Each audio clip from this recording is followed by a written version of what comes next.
the reason I love sports wrestle is because of the stories that you get to tell. I love that they just come together so organically. And I'm a TCU fan. I like TCU. I root for them. But credit where credit's due, a coach who leaves the school to go to their number one rival about 45 minutes away. Year one goes to a national championship, and it looks like, oh my gosh, he left this program in the dust. He's immediately elevated TCU to new heights they've never seen before. And then for him to come into Dallas, get blown out early and often, and then to get ejected, which I saw was the first time ever that a coach has been ejected like that in college football since they implemented the two unsportsmanlike conducts equal ejection rule to get ejected, and then to also continue to have your team get blown out while you're in the locker room twiddling your thumbs. I mean, that had to have been the best day for SMU fans since the death penalty. And maybe I'm naive. I don't know SMU like that, but I feel strong about that. You give up. I mean, final score is 66-42.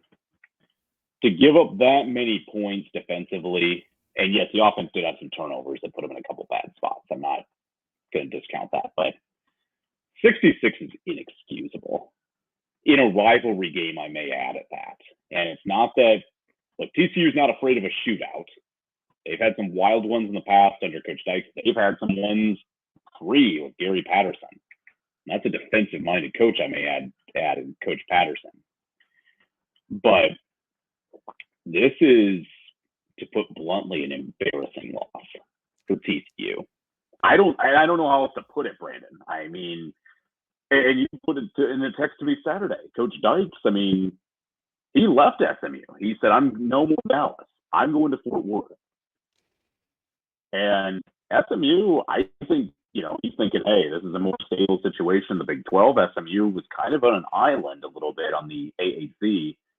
They got a little bit of a gift going to the ACC with that invitation. They wanted that Dallas market. And you know what? They made the ACC look pretty smart on Saturday because they really took it to TCU. And for TCU, considering they were just in a national championship game 16 games ago, just 16, Brandon. It shows how demoralizing, though, when that big stage loss happens, they lost to Georgia pretty badly, can do to a team. I saw Florida State almost lose to Cal last night. Florida State was this close to going to 0-4. And that's a Florida State team that went 12-0 last year, 13-0, excuse me. And yes, should have made the college football playoff. No question about it. Didn't. And bowl game, they had some guys sit and they got demolished by Georgia. I thought, how does that affect their psyche next season? It's clearly killed it. That offseason clearly did not do anything for that team. They got much worse. They're 1-3.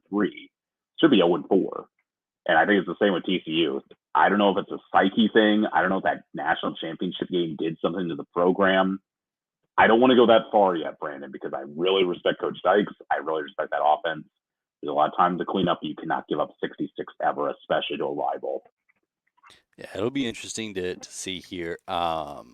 Steven Johnson's a Fort Worth writer that I follow, and he said the vibe is that it would have to take something disastrous like a 2 or 3 win season for Dykes to be under any sort of hot seat. But he's got to have there's got to be some changes, and it's interesting to hear Dykes talk about this game because he reflected back on their loss against Colorado last year. He felt like those guys never really recovered from that, and that shows. They won 5 games that year.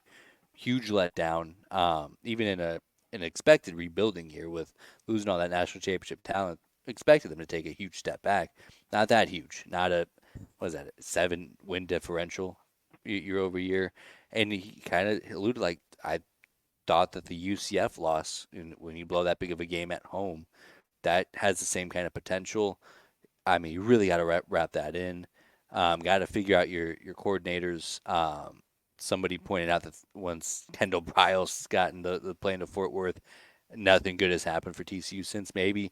And I think when you get to a national championship game as a coach, you get a mulligan. 2 mulligans is using up all your brownie points there. So we'll see what happens. I like Sonny Dykes. I think the best case scenario for Yeah. TCU is Sonny Dykes to figure it out because I don't think TCU's in a great spot to compete with some of these bigger jobs for coaches. Florida's going to be open this year. Florida State might be open in a couple of years, Yeah. depending on how that goes. It's an interesting spot. I want Dykes to do well, but also now it is coming to the point where Dykes might not be the answer. Yeah, I don't want to go to the point that we're going to fire the man after this season. I think you and I would be pushing too much, I think, to do that I because he's think so. done so much good for TCU. Because when he took over to Coach Patterson, they definitely no one knew what to expect. I mean, Gary Patterson is the reason that team found a way to the Big 12 15 years ago. That was a significant win for TCU when that initial conference realignment happened. And Mizzou leaves, Nebraska leaves, Colorado leaves. It's like, what's going to happen in the Big 12? Are they going to make it all that? They survived, and then TCU, they need a 10th member. They need a member. And TCU was that initial invite. That's a big deal. That was a big deal at school. It's really changed the trajectory of everything with Gary Patterson. So when he retired after the 2021 season, we'll go with that. That's They not showed so a lot bad. of respect. Yeah, well, and they should show respect to him. He's an That's all-time right. coach for that program and a really good college football coach historically.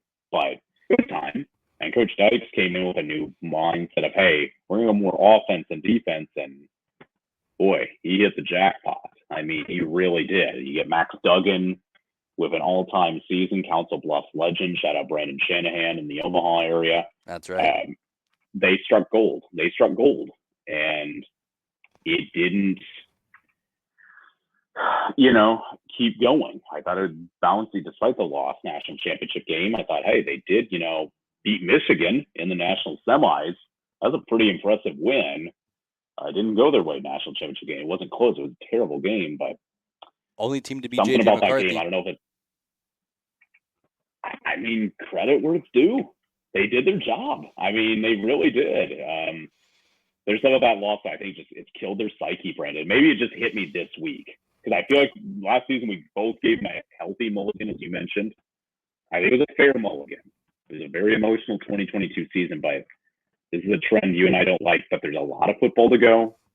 They need a running game too. Hoover's a great quarterback. He really is. They got good Mm-hmm. wideouts. I'm not saying these tailbacks can't make runs, but them in that offensive line, they've got to think better in cohesion and find some more holes to run through.